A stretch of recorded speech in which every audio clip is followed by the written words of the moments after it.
Several months ago, I did a video for my channel about how famous YouTuber Phil DeFranco was calling for a crackdown on election misinformation. They have actually been at the center of some of the most significant election misinformation criticisms. In the days following the election, numerous outlets have reported that it's been shockingly easy to find misleading and downright false information on the platform. What I said in that video is that calls for censorship eventually lead to establishment powers deciding what's disinformation, what's acceptable, what should or should not be allowed for the public to see, and that this protects establishment ideology. This isn't a difference of opinion, conversation, or debate. This is a difference of reality conversation. And once again, I want to reiterate this because I think there are going to be people that push back against an argument I am not making. Yes, I am one of the people who is pushing back on the argument that you are in fact making. I'm not talking about a crackdown on people who have different opinions. I'm not talking about a crackdown on people who are saying maybe something offensive. I'm talking about people who are spreading and effectively spreading misinformation and lies. Who gets to determine what is misinformation and lie versus what is just a difference of opinion? Side note, that is some serious vintage Allison Morrow. I must say, I am thankful for all the help I've gotten from different people for upping my game here on YouTube.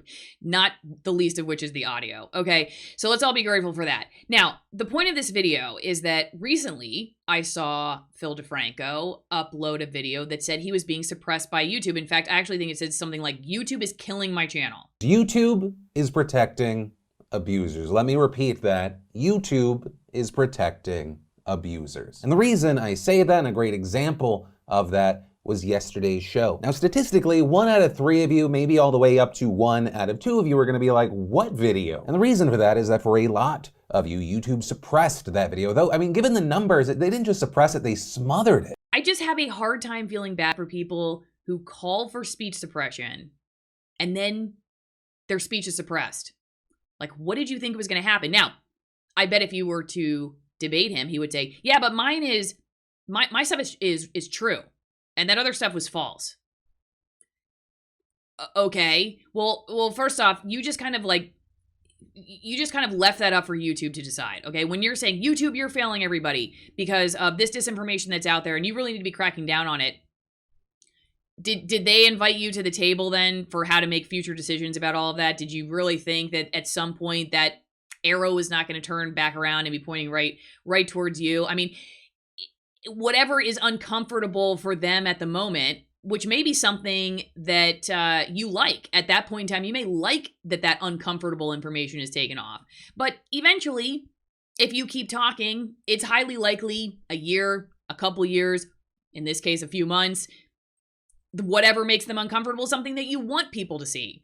But you've just told them basically that you want information censored, and now you're upset that they're suppressing your video. And the whole reason that I did my original video was to make this exact case. Attempts at holding those responsible accountable, and YouTube, in its infinite wisdom, decides this people shouldn't see this. And so they make it so where the video would normally populate for you or other people, it doesn't show up. Dude, you know, you have a big platform that you've gained really because you had a lot of freedom to say what you wanted to say.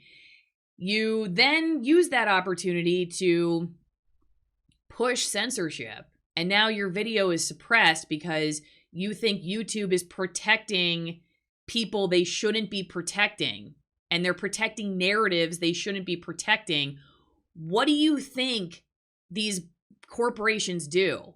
They cut my reach down to 10 to 15%. That is genuinely crazy. Meaning that if YouTube did not suppress and smother this video, they treated it like one of my worst performing videos in the last 2 weeks. Just doesn't make any sense that that if you say, hi, major multi-gazillion dollar corporation that is also working with the government, I want you to crack down on this stuff because this is false, okay? This stuff really is too dangerous. This stuff's got to go. And then fast forward a couple months later, and they now consider your stuff too dangerous to be allowed, or for whatever reason, unacceptable to the narrative. And now you're like, wait a second, but not this stuff. Not this stuff. This stuff's important critiques of the power structure. This needs to be allowed. The other stuff is conspiracy theory. It's false. But my stuff is a fair assessment of what's going on. And I should be allowed to be at the table. I'm kind of speechless. But what do we expect? What do we expect? So this is why when this kind of stuff happens, or I see my peers in mainstream news calling for this stuff, I call it out because it's like, where do you think it leads? I mean, where do we really think that this leads? So anyway, I leave this here. I didn't really get the sense from the video that DeFranco necessarily learned a lesson from all of this. It seemed more just like complaining about YouTube and speech suppression. I'm not sure he's connected the two yet, but maybe he'll watch this video and put 2 and 2 together, because he often does ask at the end of his videos to tell him what you think, which is, again, why I'm doing this video, because perhaps he will see it and not call for a crackdown on smaller channels again in the future. Smaller channels like mine, which if you're watching on YouTube, please consider moving to one of my other platforms. The links are in the description. If you're watching this video on one of those other platforms, thanks for doing that. Also, links for how you can support my work through PayPal if that is your preference, and I will see you next time.